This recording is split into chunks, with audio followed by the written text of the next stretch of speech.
Hi, everybody. It's finally time for me to do a reaction video. I've been trying and figuring out and compiling things. I don't know what to start with. And obviously, every time I make a plan, my whole life goes to crap. So it's been a while. I was going to start sooner than this, but I finally got time to kind of sit down and do something. And it's good timing because our friend Buck has talked to Josh Seeker. Seeker's his name, and I'd like to react to the video the live that they had today. It's a bit long, so I probably will skip a couple things if I feel like they've gone over the topic a couple times already. But let's react.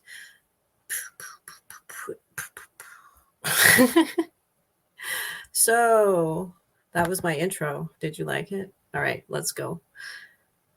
How do I do this? Welcome to me learning. Let us here remove. Oh, wait. Thank you so much for joining us today. I am so excited to bring you Josh Seiter and to have this conversation with me and him. And it's going to be amazing. And I just want to say I really appreciate all of you showing up. Now, before I bring him up here on the stage, I just want to let you guys know that I'm having a civil conversation. I'm not here to make fun or to be a jerk, or you all know me, right? You all know how I build bridges here. That is very, very important to me in my work in creating this channel. And so whatever you guys' personal thoughts are about Josh, that's okay. And you're allowed to have those thoughts. And I think even Josh would agree with that. But what I want you to know is that for me today here, I just want to have a conversation with Josh. And I want to get some things out there. And I'm not going to be trying to fool him or do these, these gotcha questions. It's just not. See, this is what I love about Buck is this is what he does. He just has conversations. And this is kind of like the way I've been my whole life. I always face things head on like this, no matter how scared I am. And Buck's been doing it for so long. I just appreciate that there's more than Buck out there. There's Blair, there's Marcus, there's everybody, that gets lumped into that group. But well, maybe not lumped in. They're all similar. And I really appreciate it, and I'm really loving that I'm seeing this. What I believe will create a better world for all of us. So, that I just want to say that, and I want to move forward here because we'll probably be on with him for like 20 or 30 minutes, and then we'll move forward from that. So I just want you to be prepared that it's not going to be this mean, angry, gotcha kind of space. I want to be friends with Josh. We're So that's how I'm coming to it. That's okay, what people do. So here we go. I'm going to bring Josh up, and then we'll get going. Hey, Josh, nice to see you. Good to see you, Buck. Thanks for having me on. I appreciate it. Right on, friend. Thank you so much for being here. It means a lot to me that you're willing to always, have these conversations. So with that, I want to start off with I'm gonna say this. I get myself in a lot of hot water, my friend, because it's not my community. So I want to say first off that I appreciate what you did in calling out the community and its hypocrisy. And I think what you did really stunned a lot of people, but at the same time, really made the point across that I have been trying to make for a long time. So with that, you want to talk a little bit about why you did that? Yeah, well, as you mentioned, I just wanted to show how ridiculous, how absurd I felt things had gotten in the tea community. I just saw people, especially, kind of reach its apotheosis with Dylan Mulvaney. And to me, that was just straight up mockery. It was straight up woman face. I think lots of people found it offensive. And I felt she is very celebrated by the left, celebrated in the media. Accepted unquestioningly, and I did not like that. And so I wanted to say, look, the rules have become so loose. Everything's so ill-defined to the point that what it is to be trans is meaningless. What it is to be a woman is meaningless. And I said, I want to show that. And so I did it with this social experiment by showing, hey, I'm a 37-year-old buff, hairy man that just decided overnight to become a woman. Are you going to celebrate me too? And I felt like, about half of them did. And I felt that kind of showed just how bad it's gotten, and that something we need to come up with some ground rules and what it means to be trans. Let's actually make an effort to dive into that. And I wanted to open a discussion and a dialectic. He's like not we're wrong. He's not saying today. anything wrong here. Excellent, my friend. And so with that, I think what you did is make people now start to see what's going on and how easy it was for you to just say you were, and you know, like organizations like GLAAD and organizations like I think the Human Rights Organization and certain trans rights, they were all supporting you. It was shocking to me. I'm like, how can you guys not see that this is so foolish? And it's so embarrassing that they were supporting you. Did you know that they were all supporting you? I didn't know about those organizations specifically. I was getting millions, and I think I ended up getting like 70 million views on my videos that I put out. And, you know, hundreds of thousands of comments and interactions on the posts, and so it's hard for me to keep up. But you know, just the way the medical I was not surprised by their support, though, because the medical community's rules are so loose now. You know, you call yourself a transsexual because you did surgeries and you took concrete steps. I think we're going to, not just with trans, but see a lot of stuff unravel over the next little while. I think this is the tip. This is the final.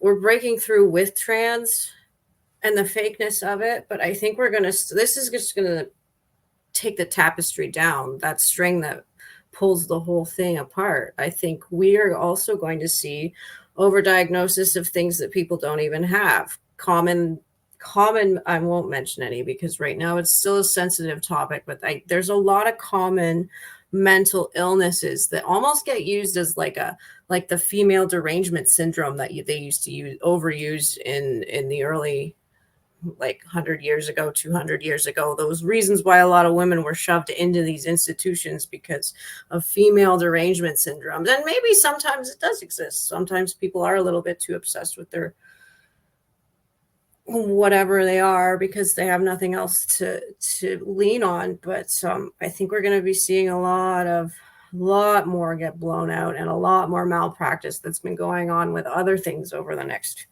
little while. I think this is good. This is a good start. Because this isn't the only thing that they're doing to us. It's crazy. To outwardly express how you felt on the inside with your gender identity. Now, the medical literature, medical community does not require any of that. You don't have to have gender dysphoria.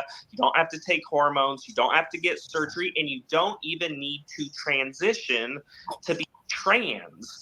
And so again, I operated within their rules. I never violated them. I operate and I wanted to say, look, is this what you want?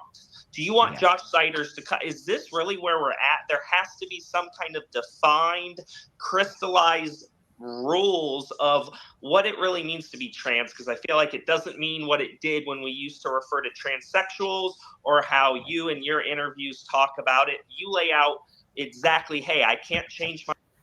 So this is my first video, so I don't know how exactly when to start, when to stop, but I don't see anything wrong with this. I don't see them not getting along. They're not fighting just because they fought in the first place. A lot of times we've been put into this space where we're in fight or flight mode all the time. And really, it doesn't matter what side you're on of anything policy-wise, anything work-wise, anything, even stuff that you enjoy doing might be different from somebody else. We are really conditioned to react defensively and then aggressively towards each other in every aspect of our lives now. Nobody can get along. The police that I talk to are dealing with more domestics than ever, and it's over little stupid things that just people are so used to being crammed together and not getting along for so long, and then they're still in this. A fight can't just last a few minutes anymore. A fight goes on all day and ends up with the cops being called more times than not now. And I really think that this is part of it. I can't believe how many people come into work the next day after having a fight with somebody about gender ideology, or we're in Canada and people are shunning people for liking Trump or liking Kamala, whatever side you're on. We can't even do anything about it except for maybe get viral and swing a couple people's opinions, but this world has become so fight or flight, and this isn't fight or flight right here. It could have been, this could have blown up exponentially, and they could have been fighting for years and both feeding off of that beef. And that's what a lot of people, even well-meaning people, do these days. And it's not, I don't think necessarily all of our faults. I think, again, we've been conditioned to react to each other like this. And I am so happy to see it get dealt with. And I can't tell you, you know what, I'm going to edit it here. It doesn't have to be that long, but go watch the rest of the video. This is a great video. I don't even feel like I can respond to most of it because it's basically saying what I agree with the entire time. And I'm so proud of Buck and Josh and Alex too, for being able to get together and fix this and be understanding of each other. And I think that this moving forward is going to inspire a lot of people to talk, because we're seeing what we thought was two sides of a different coin, I guess, coming together, and they're actually the same. I wish I could have made a better response than that, but thank you guys for watching. If you did, I don't want to make this one too long. I'm really excited to get this channel started, and I'm glad I finally had the energy for it. Now I'm in full screen and I can't see where I am. Everybody have a lovely day. Look forward to more soon. Hopefully I can get my butt up and make you guys some recordings.